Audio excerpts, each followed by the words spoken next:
eloko na koloba edino image fimbo ekontinue kaka frappe bango na fimbo edino image eloko na kosenga yo chikote bango edino image banza sango ya Congo edino image edino image banza sango ya Congo edino image edino image edino image edino image edino image edino image.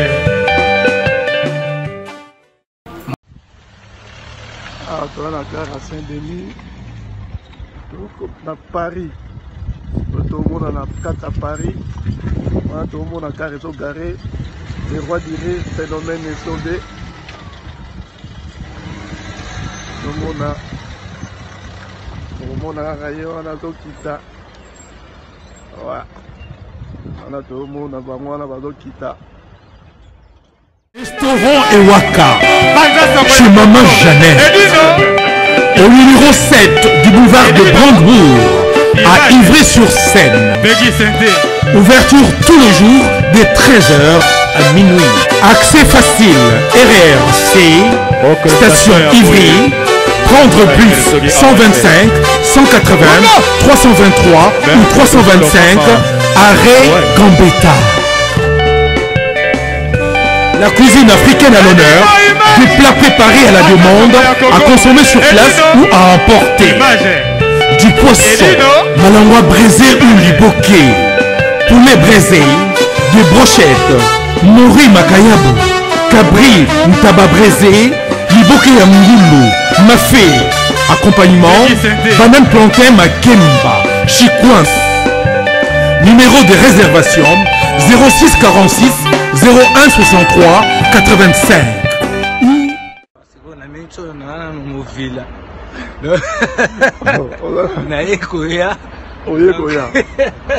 Donc, moni, so vous ndi mateza pa na masiko onan, Yves Pambani, ya vanara.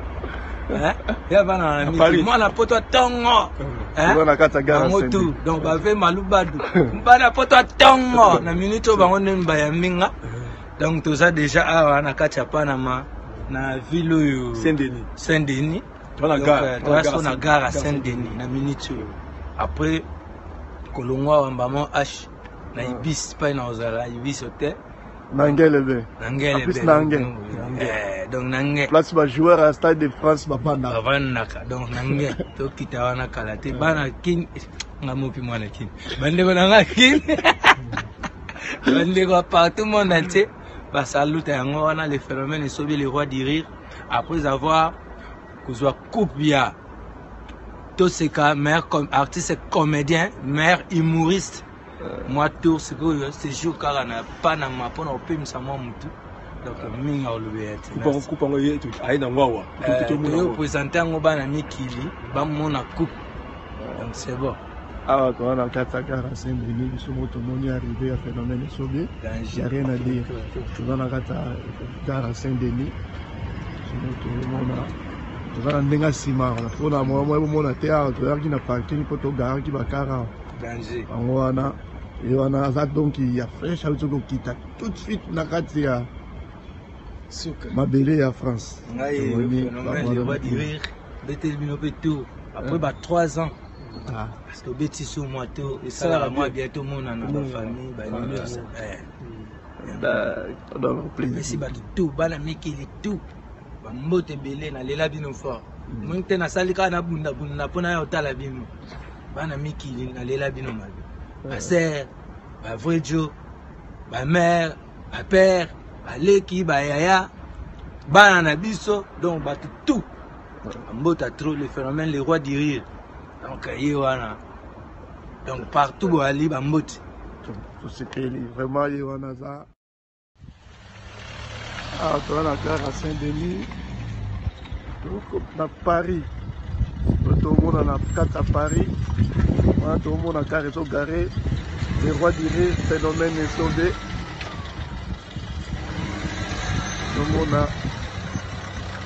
le monde a rayé, on a tout quitté. wana tomona bango wana bazokita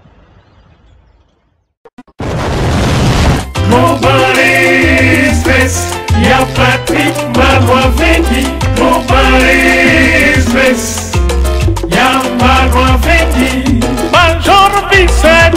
Hi baby, you are kufi baby grave.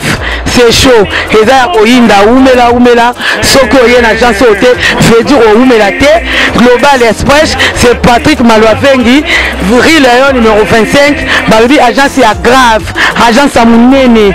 Oyo tozo kotinda ba koli na biso na Kinshasa, ba koli na biso na Angola, ba koli na biso na Brazza. Pour koli le koma kitoko, il faut les canards. Rue Lion numéro 25 et pas Patrick Malwavengi, balobi Global Express souka l'agence soko yete veut dire au melate pour na kati agence oyo toza na ba service ebele rotina ba carton rotina bilamba et puis tozali na service moko futi mbongo mutaza na Kinshasa ko traitement au futi mbongo mutakufi na Kinshasa ba kokunda ye kitoko chez Patrick Malwavengi balobi service kitoko soko lingo umela foya na Rue Lion numéro 25 na Global Express chez Patrick Malwavengi souka l'agence ba mama Paris bana bela ba fongole biso loko kitoko vraiment ngo iumela atinda bilo ne kaka awa po bilo ne ko ba kitoko na bakini po ngaba ba carton ekenda kaka awa